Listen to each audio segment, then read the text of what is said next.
కొత్త బిజినెస్ కోసం ఆలోచిస్తున్నారా? ఈజ్ ఆన్ డిస్ట్రిబ్యూషన్ కోసం కాల్ చేయండి 9154729854.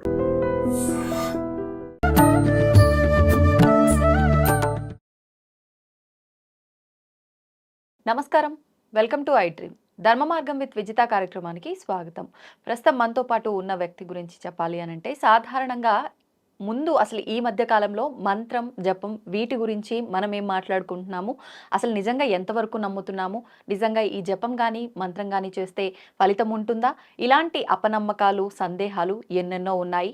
కానీ ఇప్పుడు మన ముందున్న వ్యక్తి గురించి ముందుగా చెప్పాలి అంటే, ఆయన మహాలక్ష్మి దీక్ష జపం 1,00,00,000 మంత్ర దీక్ష కంప్లీట్ చేసుకున్నారు. గాయత్రి మంత్ర జపం 1,00,00,000 కంప్లీట్ చేసుకున్నారు. ఈ విధంగా ఆయన ఒక క్రియాయోగిగా 25 సంవత్సరాల నుంచి ఉన్నారు. నిజంగా ఆయనకు మించి ఈ మంత్ర దీక్షల గురించి కానివ్వండి, ఈ జపాల గురించి కానివ్వండి, ఇంకెవ్వరూ అంత బాగా చెప్పలేరేమో అనిపించింది. అందుకే వారినే కూర్చోబెట్టాను నా ముందర ఈరోజు. ఆ విషయాలన్నీ మీ అందరికీ సవివరంగా వివరించేందుకు గాను ఇంకెందుకండి ఆలస్యం, వారెవరు అనంటే ఆదూరి ఉదయ్ భాస్కర్ గారు. వారితో మాట్లాడి వివరంగా తెలుసుకునే ప్రయత్నం చేద్దాం. నమస్తే అండి. నమస్కారం అండి. ఖడ్గమాల స్తోత్రం యొక్క వివరణ, ఇది మనం చేసుకోవటం వల్ల ఎటువంటి ఫలితం ఉంటుందో వివరించండి. తప్పకుండా. ఇది లలితా సహస్రనామం బ్రహ్మ విద్య అంటారు, శ్రీ విద్య అంటారు. అందులోని 4 భాగాల్లో ఈ ఖడ్గమాల అనేటువంటిది ఒక విభాగం. అంటే అష్టోత్తరము 108 నామాలది ఒకటి, సహస్రనామాలు ఎలాగున్నాయి మహాయాగము, అంతర్యాగం అంటే మంత్రంతో చేసే దాన్ని అంతర్యాగం అంటారు, దానికి త్రిశతి పంచదశి మంత్రము. ఇకపోతే రహోయాగ క్రమారాధ్య అని లలితా సహస్రనామంలో ఒక నామం వస్తుంది. ఏంటండి ఈ రహోయాగము అని అడిగితే దాన్నే క్రియాయోగం అంటారు. అందుకని లలితా సహస్రనామం ద్వారా కూడా అందరూ క్రియాయోగం ఆచరించుకోవచ్చు. ఓకే, తెలియదు ఇప్పటి వరకు ఎవరికి. తెలియదు.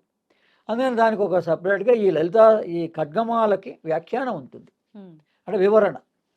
ఖడ్గమాల నామాలు 108 నామాలు ఉంటాయి. అవి కేవలం ఆ నామాలని పఠించినా కూడా 9 సార్లు చేయాలి ఖడ్గమాలని. పారాయణము ఒకసారి చేయడానికి అది వాళ్ళ టైం బట్టి ఉంటుంది. మామూలుగా ఓ 5 నిమిషాలు అయిపోతుంది. మన ప్రాక్టీస్ అయితే 5 నిమిషాల్లోనే అయిపోతుంది.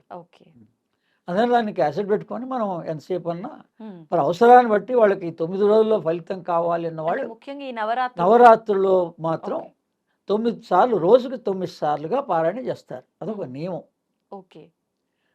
అదని ఖడ్గమాలకి అది ఆ నియమం అనమాట. ఇది రాత్రి సమయంలోనే చేయాలి. ఎప్పుడైనా 24 గంటలు ఎప్పుడైనా చేసుకోవచ్చు. ఈ 9 రోజుల్లో వాళ్ళకి ఎప్పుడు సమయం కుదిరినప్పుడు అప్పుడు చేసుకోవచ్చు. రోజు 9 సార్లుగా చేసి అమ్మవారిని ప్రార్థన చేస్తే మనకి ఏ కష్టం ఉన్నామో ఆ కష్టం నుంచి బయటపడేస్తుంది. అంటే ఇది ప్రామాణికంగా శివాజీ మహారాజు ఖడ్గము అంటే దీన్ని మొట్టమొదట ఉపయోగించుకున్నటువంటి వాళ్ళు ఎవళ్ళు అంటే శివాజీ మహారాజు అక్కడ ప్రామాణికంగా 1670 ప్రాంతంలో అక్కడ శిలాశాసనాలు కూడా ఉన్నాయి, మ్యూజియం కూడా ఉంటుంది, మనం వెళ్ళి తెలుసుకోవచ్చు. సమర్థ రామదాస్ వాళ్ళ గురువు ఆజ్ఞానుసారంగా ఆయన ఒక నవరాత్రులు అక్కడ చేస్తే ఆ అమ్మవారు ఆయన ఖడ్గాన్ని బహుకరించింది. అది ప్రామాణికం. అందుకని రాజు కాబట్టి ఆయన ఖడ్గం అడిగాడు. మనకేంటంటే మన సమస్యల్ని ఖడ్గంలాగా ఛేదిస్తుంది అని అర్థం. ఖడ్గమాల అంటే త్రికోణమాల అంటారు, ఖడ్గమాల అంటే. ఇది యోగ ధ్యాన పద్ధతిలో క్రియాయోగానికి సంబంధించినటువంటిది. ఈ నామాల్లో ఆయా రహస్యాలన్నీ ఉన్నాయి ఈ ఖడ్గమాల నామంలో. దీంట్లో ఓం ఐం హ్రీం శ్రీం ఐం క్లీం సౌం ఔం నమ త్రిపుర సుందరియే మొట్టమొదటి నామమే మంత్రం ఇచ్చేసారు ఖడ్గమాల్లో.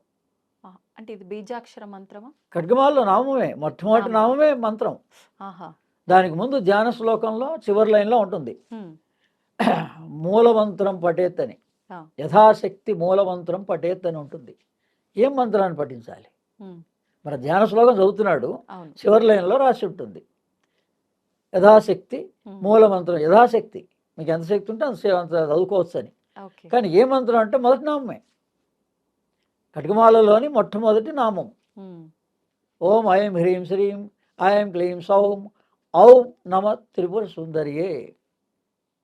ఆ తర్వాత నుంచి ఈ మంత్రం చేసుకున్నటువంటి వాళ్ళు కొంతకాలం అయిన తర్వాత దీన్ని షడంగములు అంటారు. అంటే వివరాత్మకంగా మంత్రానికి అంగాలు ఉంటాయి, షడంగాలని 6.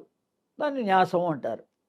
న్యాసపూర్వకంగా మంత్రాన్ని ఉపదేశం తీసుకోవడం గురు ద్వారా, అది అప్పుడు పరిపూర్ణం అవుతుంది అనమాట.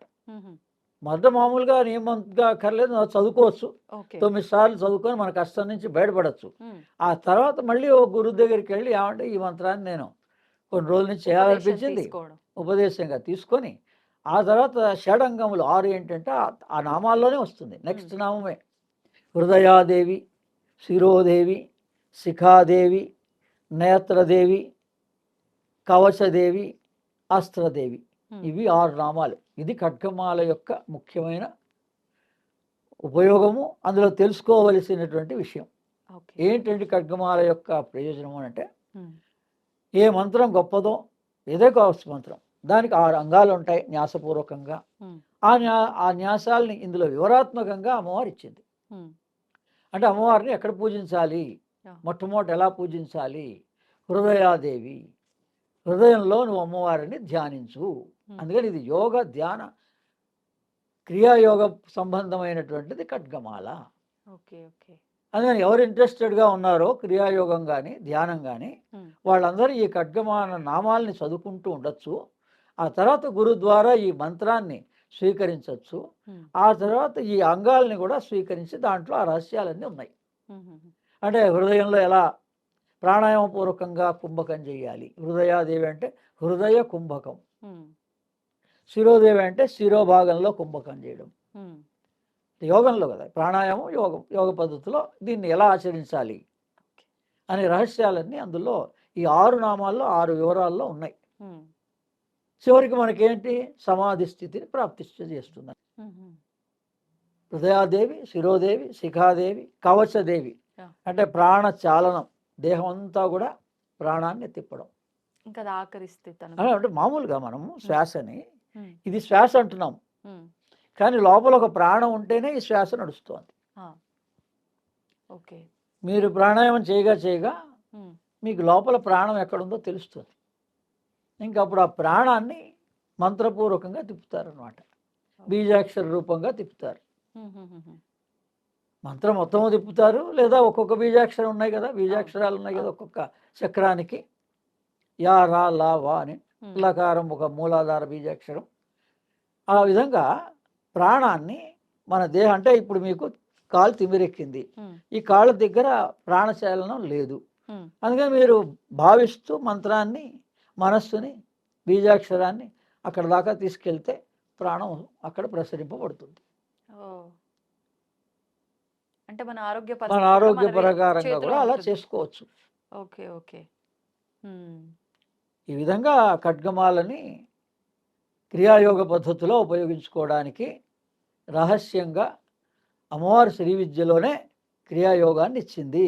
దాని లలితా సహస్రనామంలో రహోయాగ క్రమారాధ్య, తర్వాత అంతర్ముఖ సమారాధ్య, బహిర్ముఖ సుదుర్లభ అంది. అంటే బయట ఏదో మనం అవసరం కోసం అమ్మా అని ఒకసారి 2 సార్లు అడగాలి. ఇంకా ఆ తర్వాత యోగ ధ్యాన పద్ధతిలోనే జీవితకాలం ఆచరించుకోవాలి. కష్టం ఉన్నప్పుడు ఎప్పుడైనా మళ్ళీ అత్యంత కష్టం ఉన్నప్పుడు బహిర్గతంగా అమ్మవారిని పూజించుకోండి. కానీ మీరు ఎప్పుడూ కూడా ఈ రకమైనటువంటి దాన్ని యోగ ధ్యానంలో ఉపయోగించుకుంటే మంచిది. ధన్యవాదాలు. And for more videos, please subscribe to iDream. Please subscribe to iDream. Please subscribe iDream. And please subscribe to iDream. For more videos, subscribe to iDream. please like, share and subscribe to the channel. Congratulations, iDream. Subscribe to iDream. Subscribe to iDream. So subscribe to iDream Media. iDream ki iDream team andarki huge congratulations. Please subscribe iDream Media. Please subscribe to iDream. Subscribe iDream. Please subscribe to iDream. iDream అంటే నా కళల ఛానల్ను subscribe చేసుకున్న నోరు తిరుగుతలేదు, మీరైతే గంట గుర్తు కొట్టండి. For more such videos, please subscribe to iDream. Subscribe to iDream. Please subscribe to iDream. Please subscribe iDream Media. Please do subscribe to iDream. Please subscribe to iDream Media. For best entertainment and information, please subscribe iDream. And don't forget to subscribe to iDream.